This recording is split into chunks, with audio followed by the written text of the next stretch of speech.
Winter's coming. Winter is coming. According to all of the weathermen out there, full panic should be set in by now. If you're anywhere in the middle of the country, you are bracing for some weather.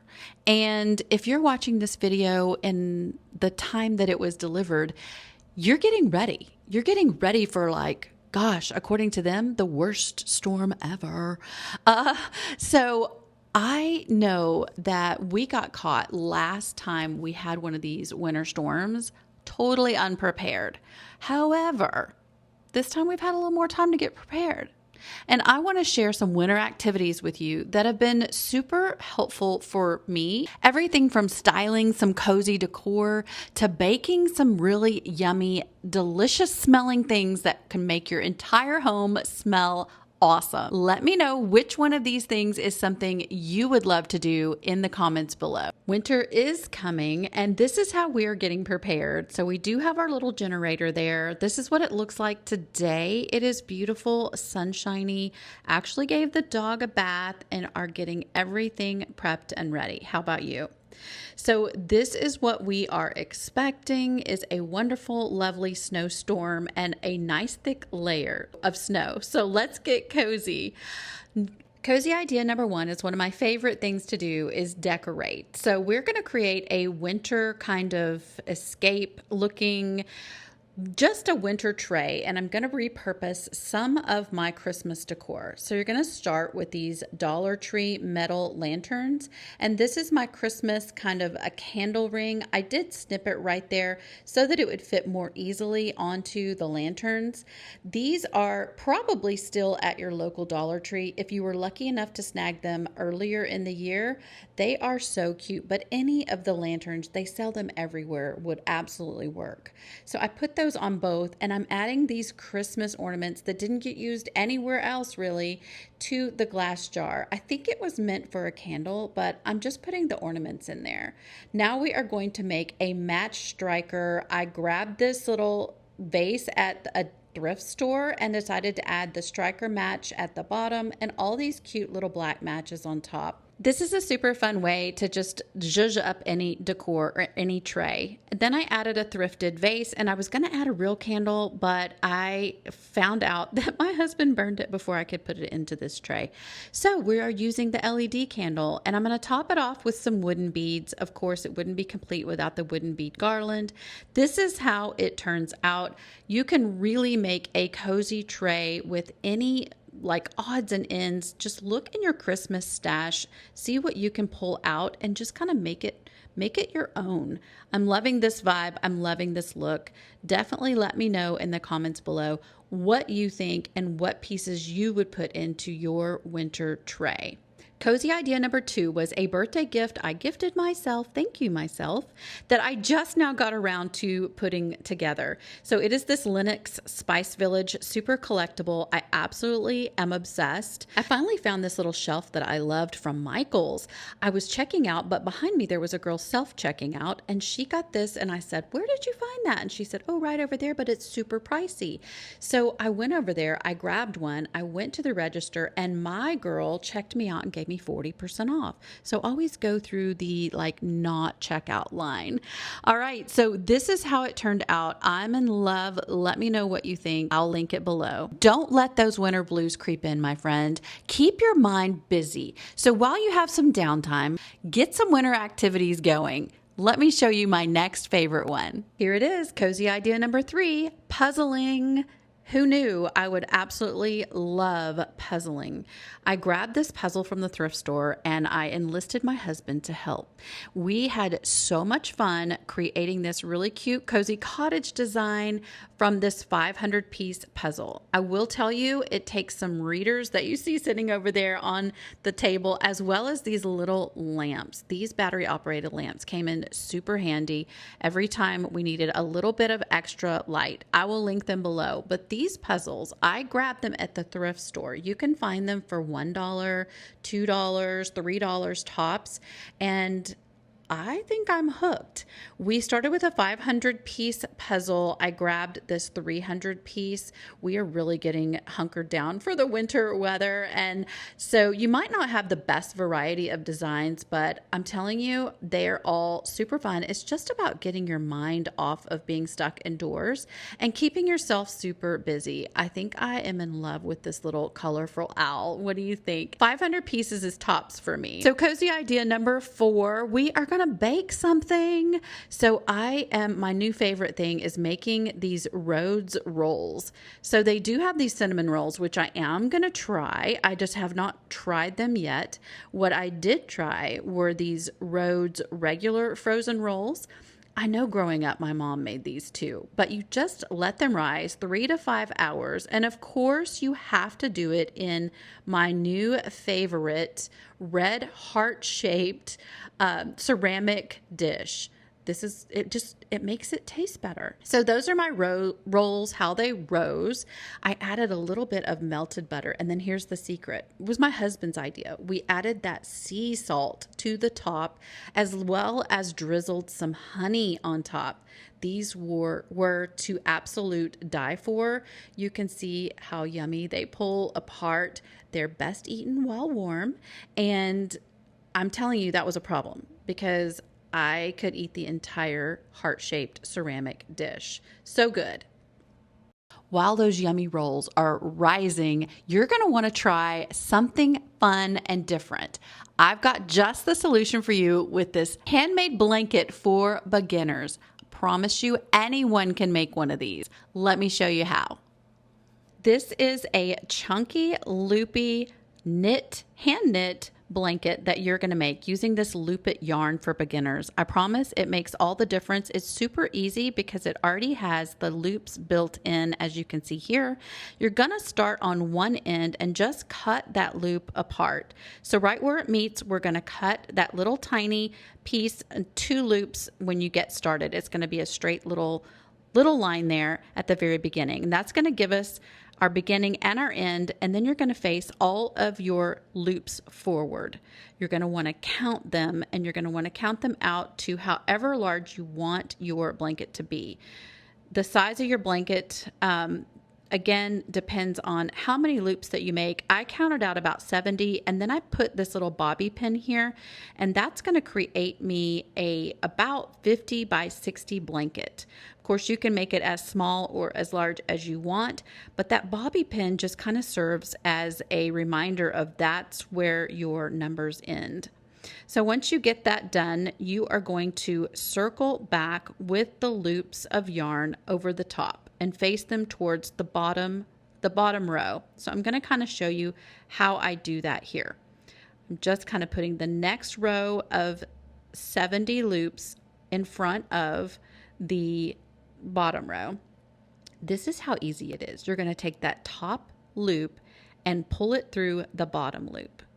Right there at the bobby pin is where you're starting at the corner. You're going to repeat this little hand stitch process over and over for the entire top row of loops. It is super easy. It's great to do it on a flat surface, and you can kind of straighten it out as you go. But you're just simply going to take that top loop, pull it through that bottom loop, and just repeat that over and over through the entire row of loops, as you see me doing here. When you get to the end of the top row, you're going to snip it. You're going to snip it and repeat that process. So as many loops as you want to get it to the end of your yarn. And then you're going to use that to attach the next string.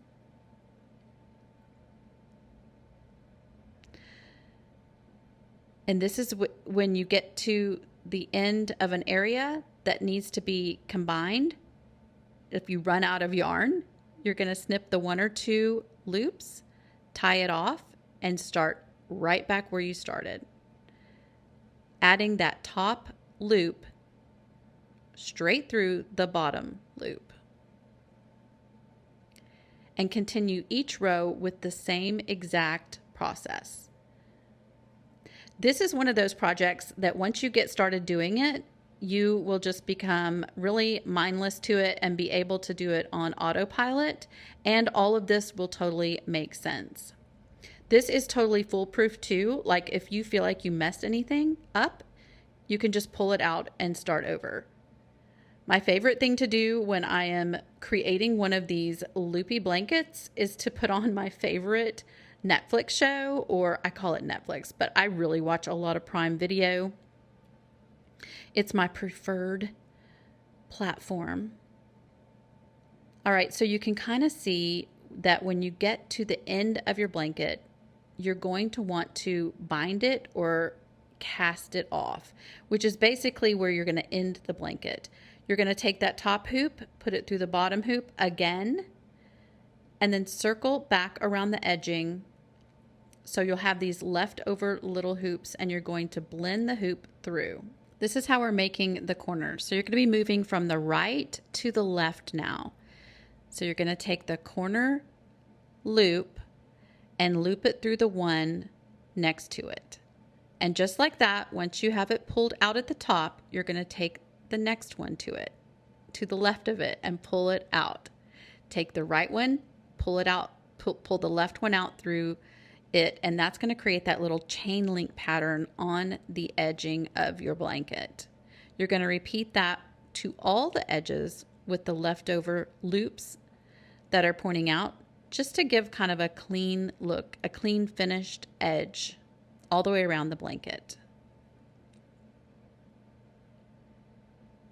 I sped it up because it's kind of redundant, but I do want you to see kind of what the process looks like over and over and over, and kind of what it's supposed to look like from behind where you've already done it. See that chain link? This is one of those projects that is super satisfying. And once you finish one of these, you're going to feel so proud of yourself. You're going to be like, man, I can do anything now. Again, you can make this blanket much smaller if you prefer. I just wanted one large enough to lay across my couch and to kind of actually use. So some of these would be cute as like a, honestly, like you could even make just a little pot holder with it, or like a trivet, something like that with it. And this Loop It yarn comes in so many colors. I think the possibilities are endless. These were just the colors that match my decor in my living room the absolute best. So we're getting to the very end corner of this, and I just want you to see kind of how I'm gonna go over it. With the two loops, you can simply tuck them together and snip the end of the one that is left remaining, and then tie it in a simple knot. Or you can tuck it under just like that. Or like I said, you can cut it and tie it into a knot.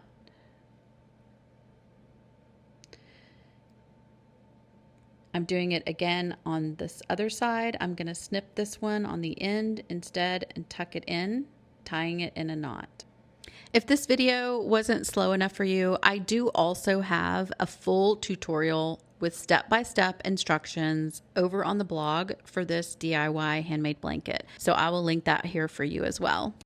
I'm also trimming that off. So when you flip it over, if you have any pieces on the back that look disheveled and unfinished, you can snip them off with scissors, tie them in a knot, tuck them under, however you want to just kind of get those hidden and tucked in. This is how it turned out. I think it looks adorable on my couch. What do you think? Is this one of those projects you might try as a winter activity? Let me know. If that is not your jam, you can always grab one of these off of Amazon. This is my second favorite throw.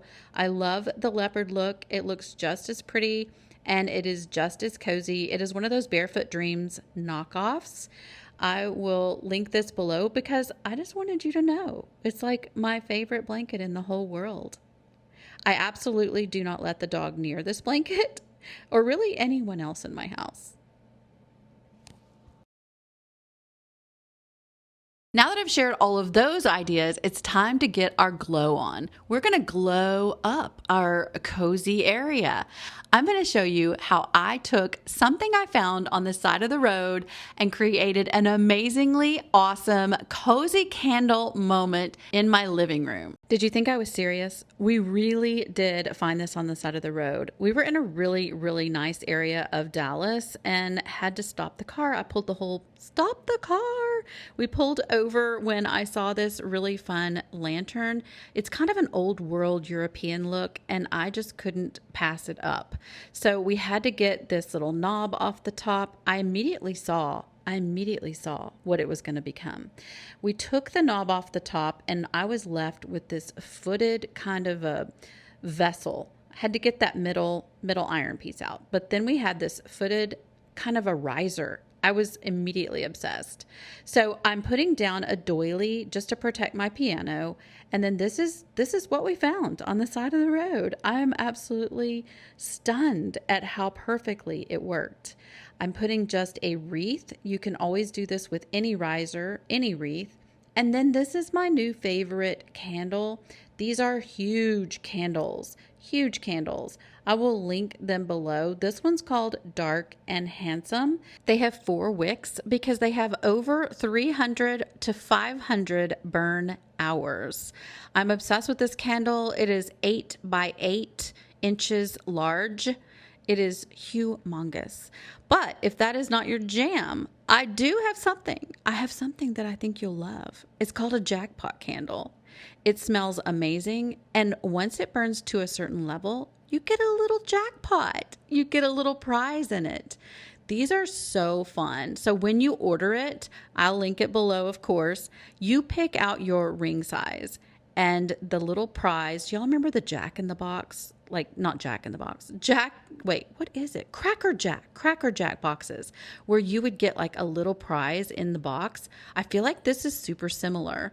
So once you pull out your little piece of jewelry, you are going to clean off the baggie it comes in. And surprisingly, it's ready to go.